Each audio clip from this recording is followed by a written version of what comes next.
live in the studio with me. Right now, I've got my special guest. Would you like to introduce yourself to the On Top listener? Hi, everybody. It's Queenie. Queenie in the building. Queenie, I do like that top, by the way.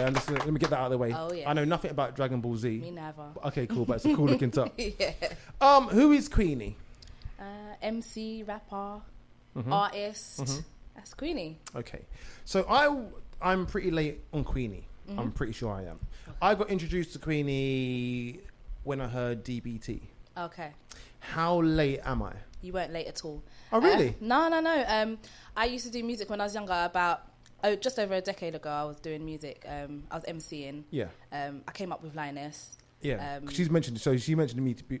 She mentioned you to me before. Yeah. But when she mentioned you, it sounded like you two have been doing music for time. So I'm way late. No. I was doing music ages ago. It's just that we've known each other for time. Okay. So I was doing music ages ago. Yeah.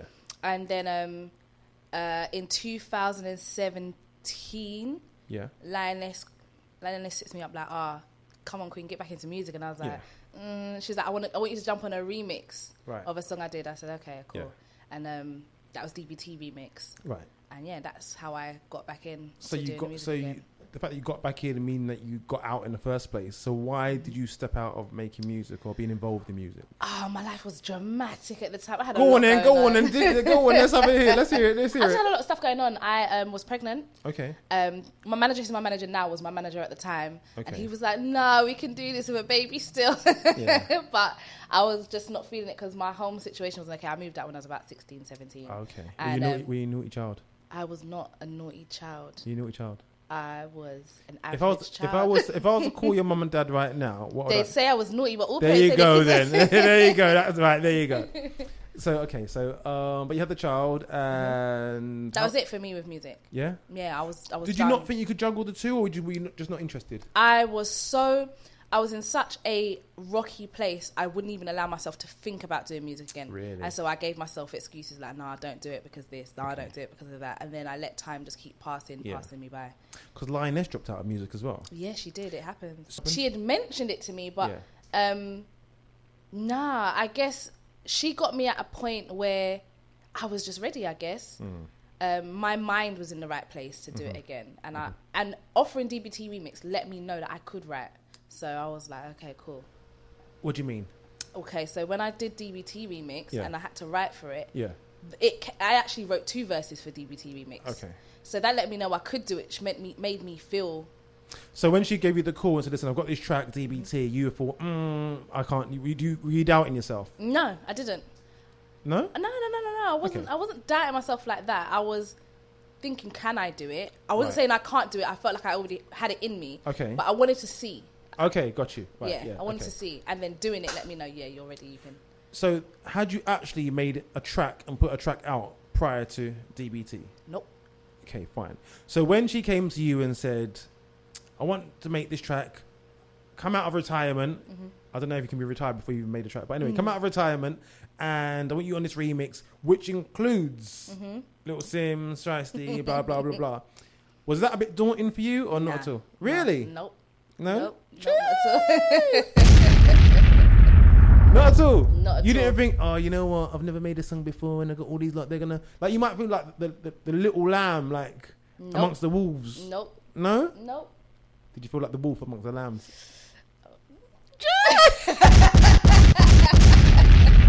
Talk about it. Okay, no, I love it. So, because like a lot of people, I've got to be honest, even myself, like, I'm not never seeing nothing, but if I was to move in that sort of circle, I've been retired and I hadn't put up nothing, my paranoia would kick in and I'd be thinking, these people are looking at me like, why are you even in this room? I definitely thought that people would think, why is she even in this room? Yeah. That bit I did think about. But me personally, about myself, I felt like I was joining my peers. Okay. Yeah. Love that. Okay, cool. And then the song was really good. Loved it. My question is, I always wondered this, and I never ever asked Lioness this. I don't want to concentrate on DBT too much, actually. But like, you're not a dark skin girl, or would you class yourself as dark skin? I wouldn't class myself as a dark skinned woman, but I would. I'm just a black woman. Right.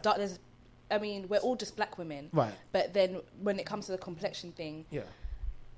I am a dark skinned woman. If you do the paper bag thing. What's that? Okay, so it's when you're basically, if you're darker than a paper bag, a brown paper bag, then you get treated differently. Hilarious. Who's it? Is that a thing? It's a slavery system.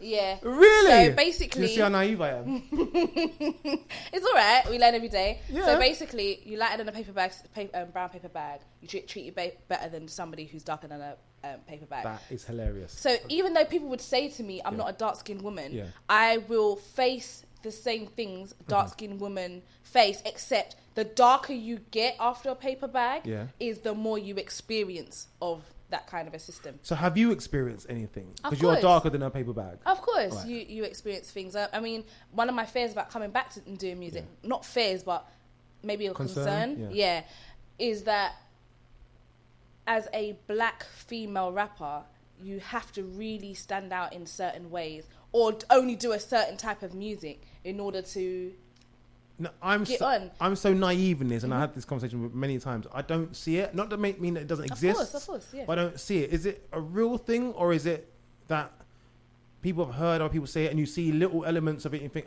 it's an actual bigger problem than it really is, or is it actually really is a big problem? It's a real life bigger problem. There's no way nobody can escape it.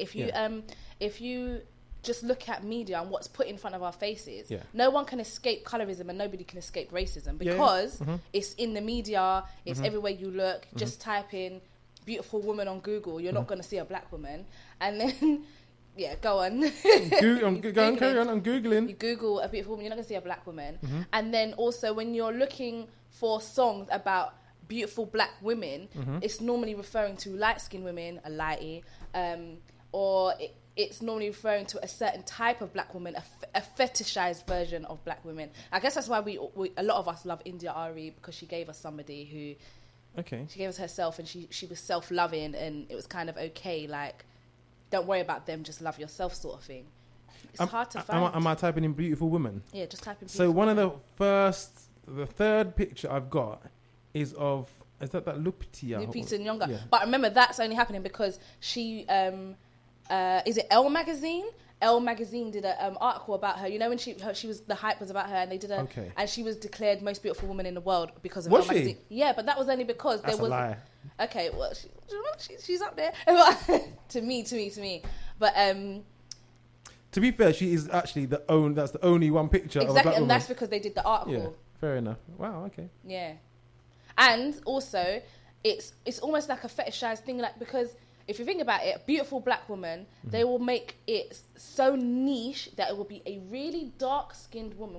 When you were talking about dark-skinned women, it will be a really dark-skinned woman. She has to have certain physical features in order for her to be put on. It's not like just what? Like a skinny nose and stuff. Slim nose. That's the maybe small, contours and cute stuff, face, innit?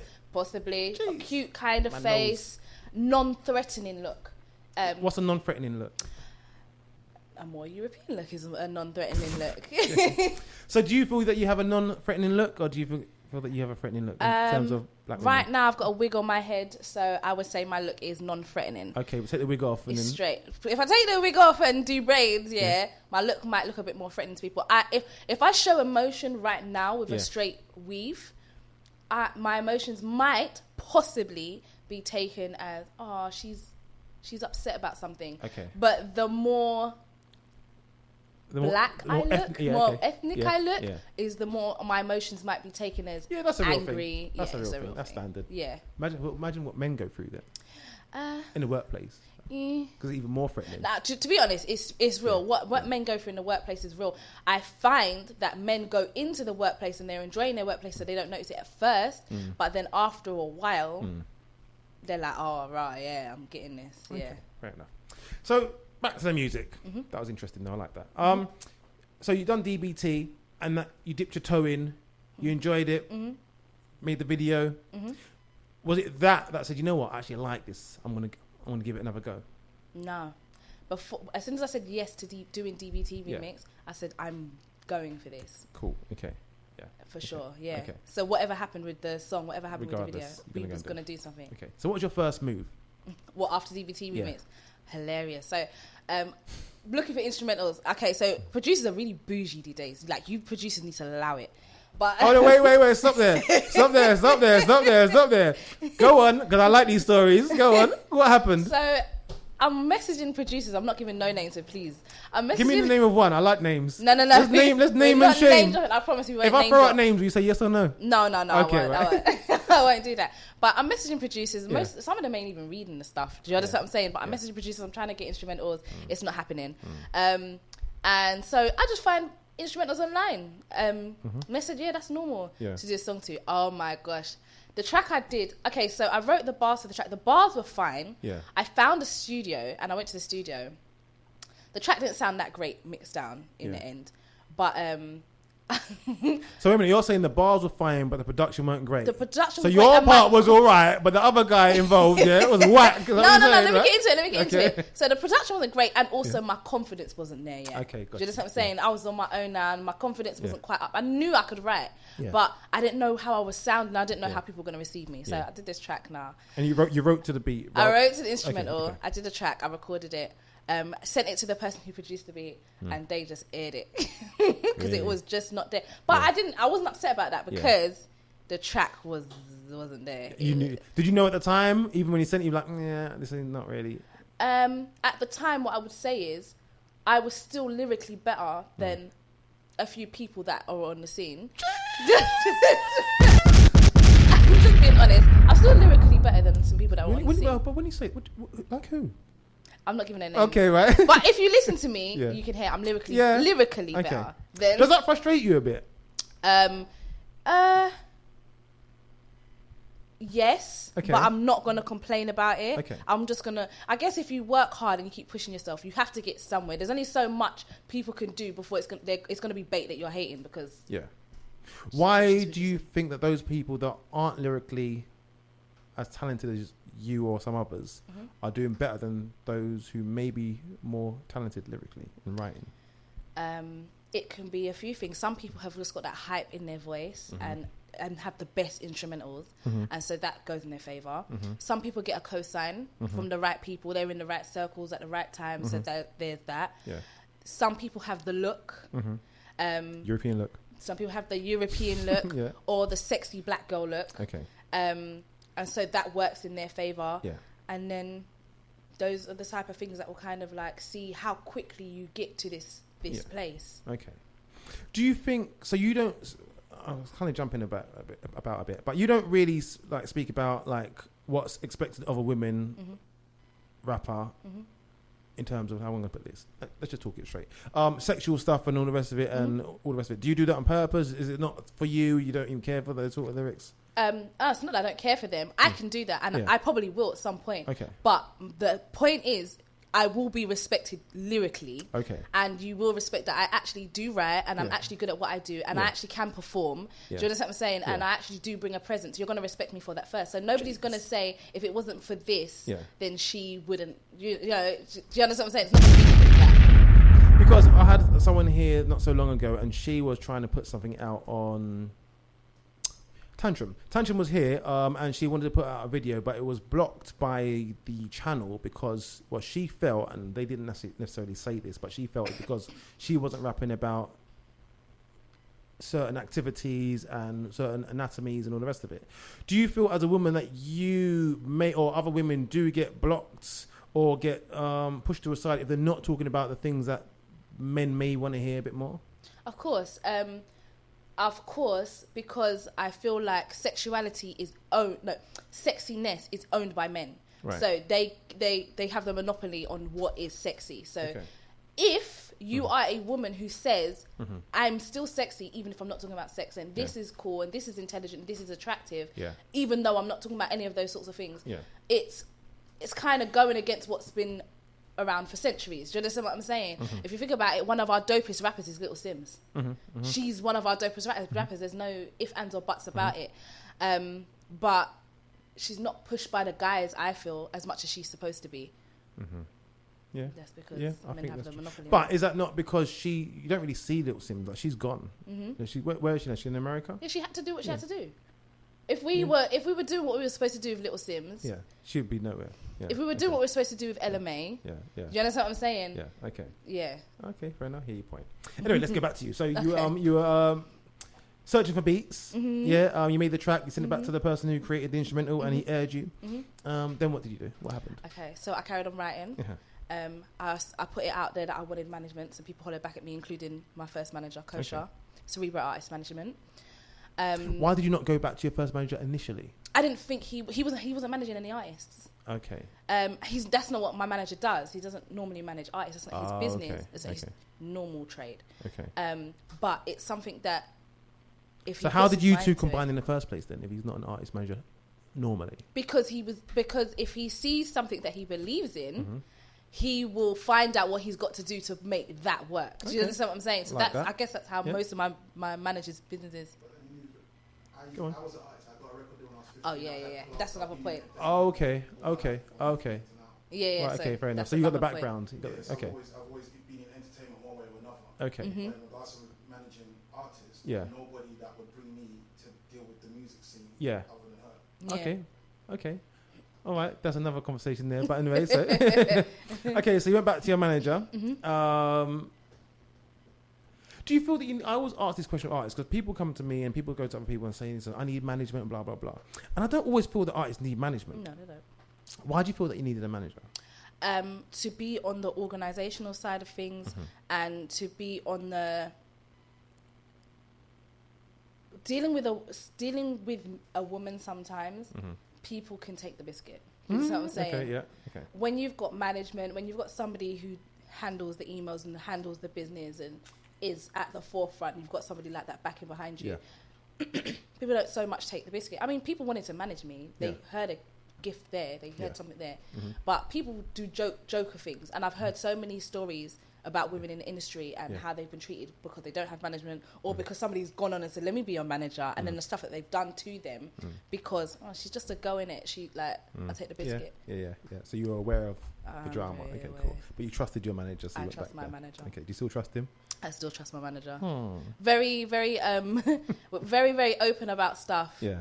And I mean, when I say open, we're open about what I'm doing with the music, who's emailing, what's going on, what's going on with the finances. Do you understand what I'm saying? Yeah, if somebody had messaged me, if somebody messages me and says, I want to be your manager, I'll make a joke about my manager. Like, okay. Has that happened? So have you ever had someone contact you that you both know, who knows that you two are working together and say, you know what, I want to manage you? Never. Okay. That knows both of us, that will never happen. I'm just trying to pull out these snakes from the grass. They're there. Trust me, they're there. We know there's serpents in the garden. Yeah, trust me, there's a lot of them. On sharp, you know? Listen, Yeah, some gardens there's definitely. more serpents than there is grass. This is what I'm saying. But yeah, okay, cool. So your first track that you released and put out, what was it? Letting Up Now. Letting Up Now. Okay, and when was that released?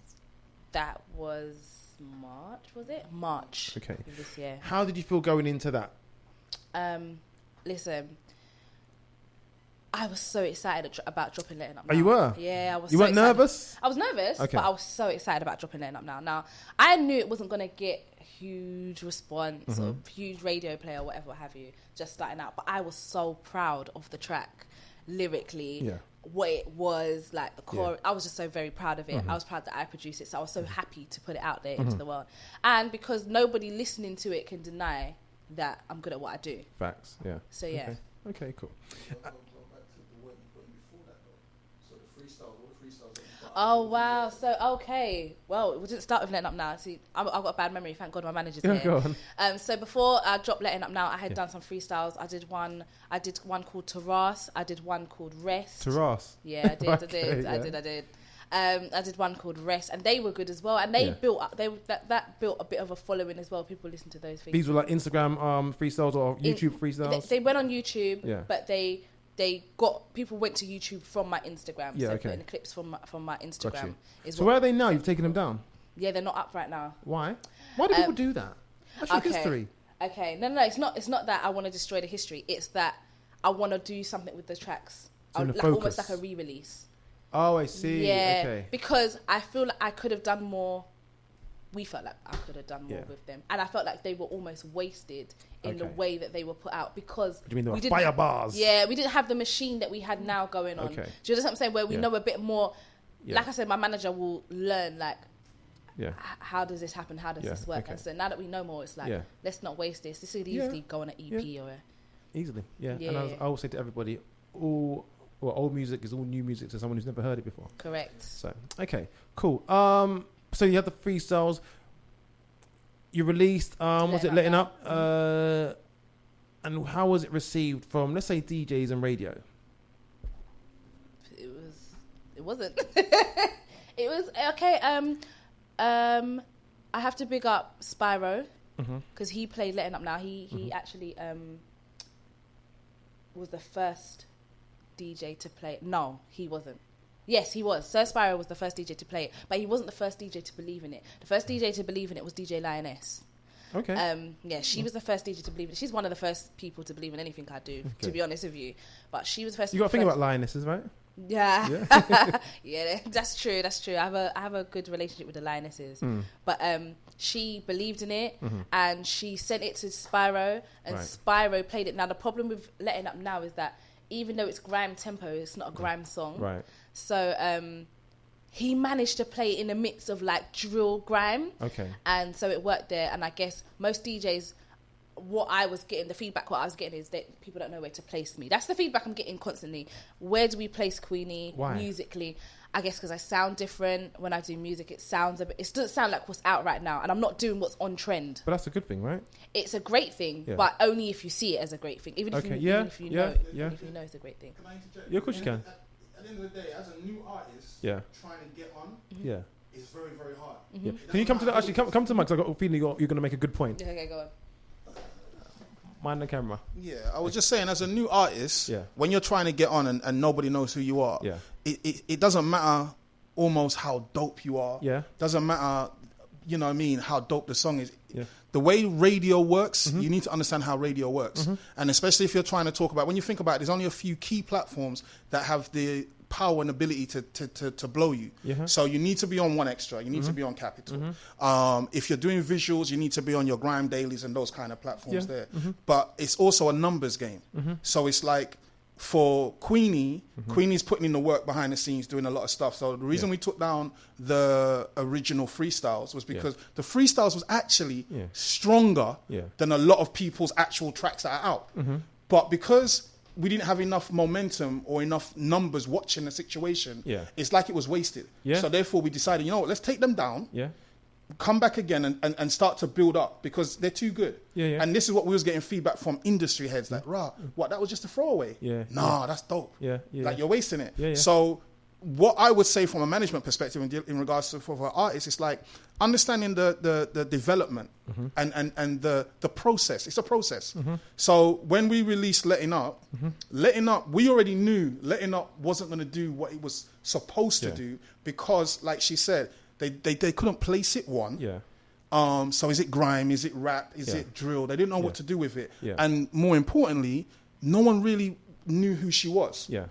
So where we are now, more heads are hearing of her. She done undoubtedly the best radio set this year on the Pyro one. And she I love about that. I love Manga's face. And I have to big up Manga every single time because he's somebody who he knows talent and undeniably he understands and knows what happened in that room. And his face told it all. And it's like with time, with us, it's like she's not going to pander to exactly what you've been talking about in regards to we don't have to sell sex. We don't have to sell nakedness or slackness. People will come to Queenie because her flow, her bars, and the production-wise music that she goes over, it's not in a box. So it's going to take a minute for people to get it, but when they do, it's over. I agree. Thank you. Well put. There you go. And that's why you have a manager. That's why I have a manager. Stroke spokesman. Stroke spokesman. Okay. So the new track that's out now. Yeah. I'm a little bit confused because I received Smoke. So I received Letting Up, or Letting Up Now, and then I received Smoke. So I thought Smoke came before Open Season, but Open Season came before Smoke. The release of Open Season came before Smoke. So what happened was we were ready to release Smoke. Yeah. Another when you discover that you're dealing with something great. So I feel like it's something great. So we had Smoke and we was ready to release it. We sent it to DJs because we were ready to drop the track. Yeah. And then my manager was like, the video is going to have to be hard for this. Right. But in order for me to do what I need to do for this video, we're going to have to wait until I get certain things together. Cool.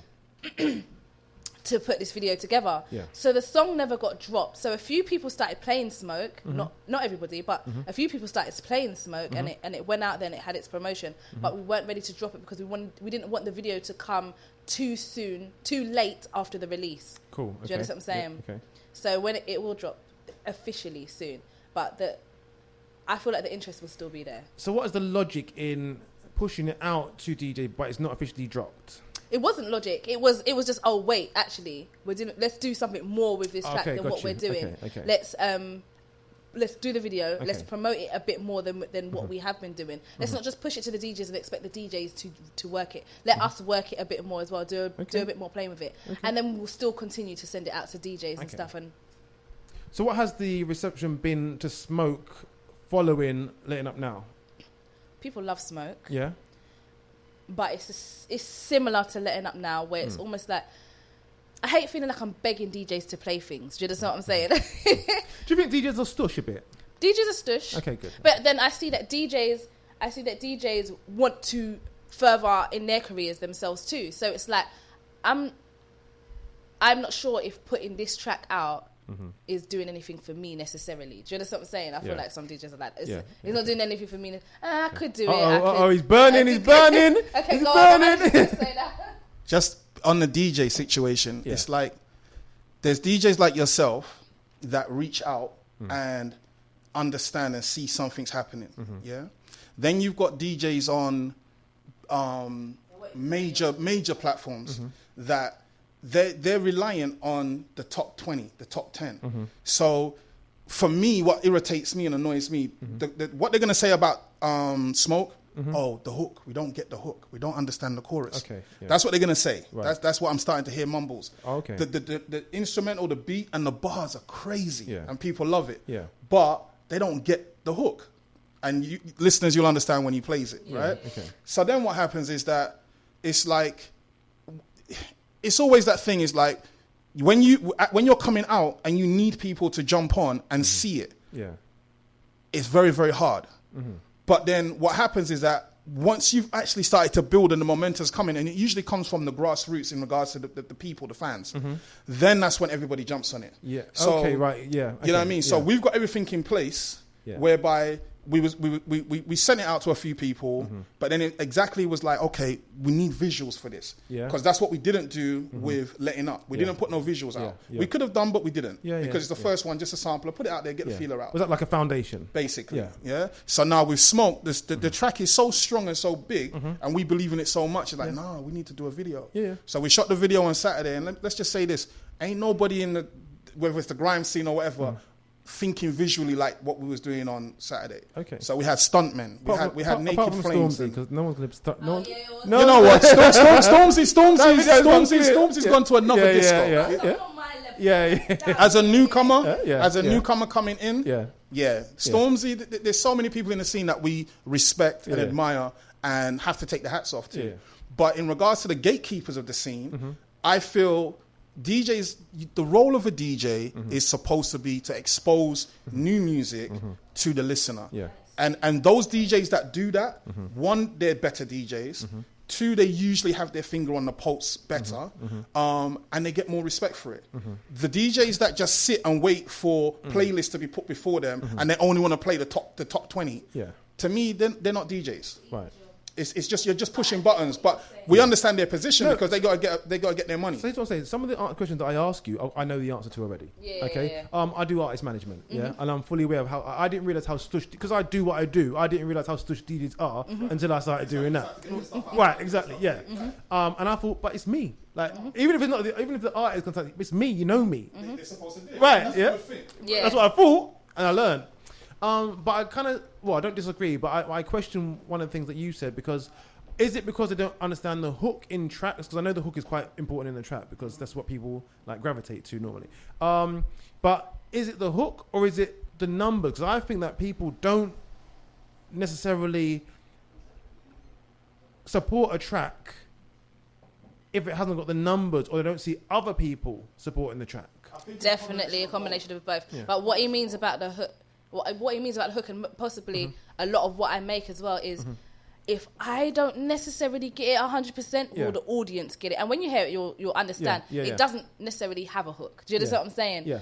But I'm just an artist. I'm experimenting with my music, and I'm doing different things. I'm not going to just sit and make this one type and do this one thing and it just be nice and fit and snug. So it's going to take somebody who's brave as a DJ to say, I'm going to listen to her stuff and I'm going to play it, even if I'm not sure how the audience is going to react. Yeah.